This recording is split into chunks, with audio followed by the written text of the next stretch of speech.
Primeiramente, eu quero, na pessoa do professor Marcos Valadão, cumprimentar todos os escritores do livro e o grupo de pesquisa de Direito Constitucional Tributário, né, o qual tenho a honra e o prazer de participar. Também aí aos nossos ouvintes, né, o nosso muito obrigado pelo apoio. O caso que coube a mim analisar foi o recurso extraordinário 614.406 do Rio Grande do Sul.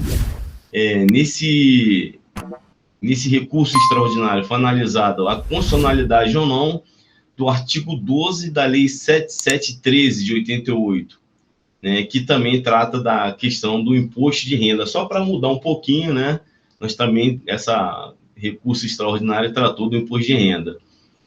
E no tocante a rendimentos recebidos cumuladamente decorrentes da remuneração ou vantagem pecuniária, proventos e benefícios previdenciários. Aqui se discutia o regime de caixa e regime de competência. Qual deveria ser aplicado? O regime de caixa ou o regime de competência para valores recebidos de forma acumulada, né? E aí foi usada aqui a Constituição Federal, o artigo 153 e o artigo 145, os princípios da generalidade e da universalidade, que é o artigo 153, e no artigo 145 da Constituição Federal, o princípio da capacidade econômica do contribuinte. Essa ação, ela teve início no Rio Grande do Sul, né, como falei. O julgamento foi positivo, né, ou seja, declarando, né, um benefício, né, ou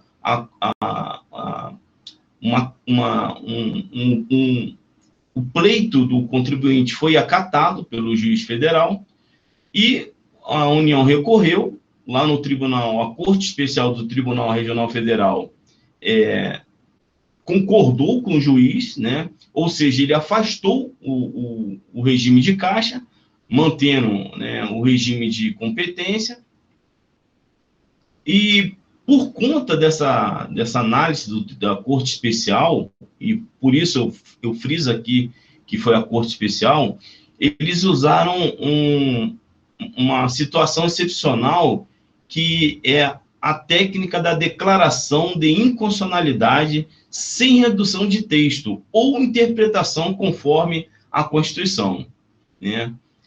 No caso, a União, ela sustentou que o artigo 12 da Lei 7713, ele era constitucional, ou seja, deveria ser aplicado o regime de caixa e não o regime de competência na hora de cobrar o imposto de renda sobre aquele montante recolhido pelo contribuinte, recebido por uma ação ou por proventos de forma acumulada. Lá do outro, o contribuinte sustentou que o lançamento levado a efeito pelo fisco era equivocado. Por que era equivocado?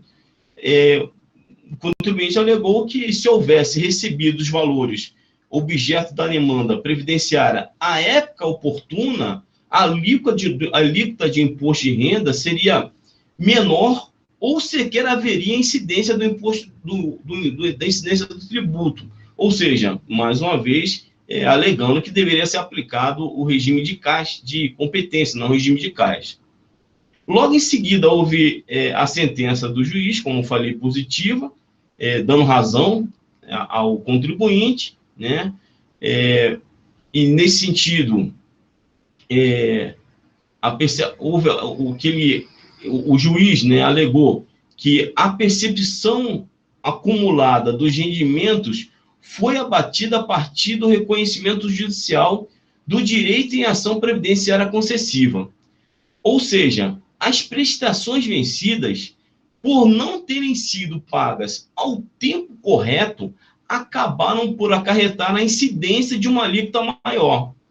E assim, o julgado, né, ele se manteve no Tribunal Regional Federal, né, e nesse momento, devido à questão do reexame necessário, né, seguiu, né, para a questão do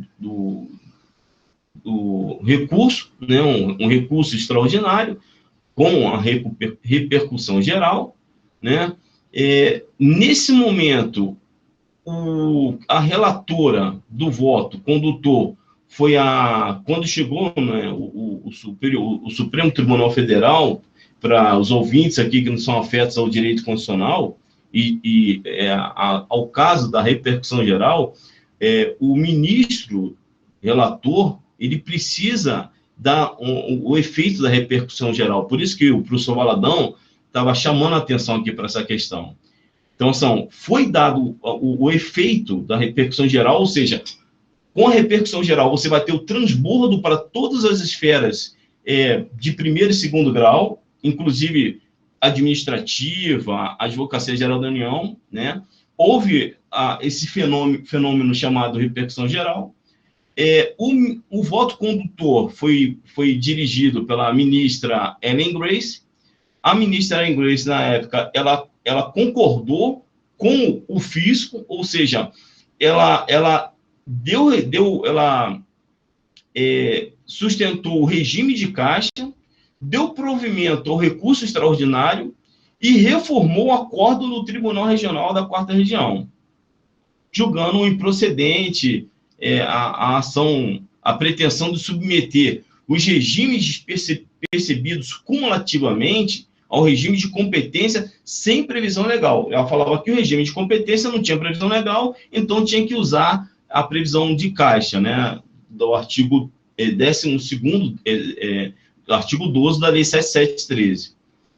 Logo em seguida, eu achei muito interessante, foi o voto divergente do ministro Marco Aurélio. O ministro Marco Aurélio, ele falou o seguinte: não, acho que eu divirjo do voto da relatora, vocês estão penalizando duplamente o contribuinte. Por quê? O contribuinte não recebe as parcelas na época devida.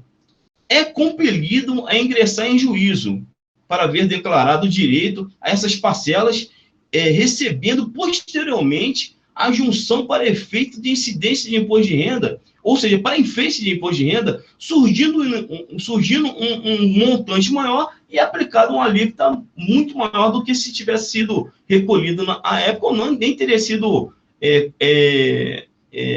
tributado imposto sobre aquele valor, né? Então, assim, divergindo um pouco aí dos nossos colegas que deixaram uma suspensão aí, né? Eu quero tirar aqui a dúvida de vocês aí. Após a abertura do voto divergente do ministro Marco Aurélio, foram seguidos para os demais ministros, né? E nesse recurso extraordinário foi considerado, manteve a decisão da Corte do Tribunal Regional Federal, né, que afastou o regime de caixa. Nesse sentido, manteve o regime de competência, que vier a ser positivado posteriormente, em 2010, foi criado o artigo 12A do mesmo diploma legal, foi incluído pela Lei 12.350. Está aqui o meu muito obrigado a todos, e mais uma vez aí, muito obrigado ao professor Valadão e a todos os escritores do livro. Até mais. Tamo junto.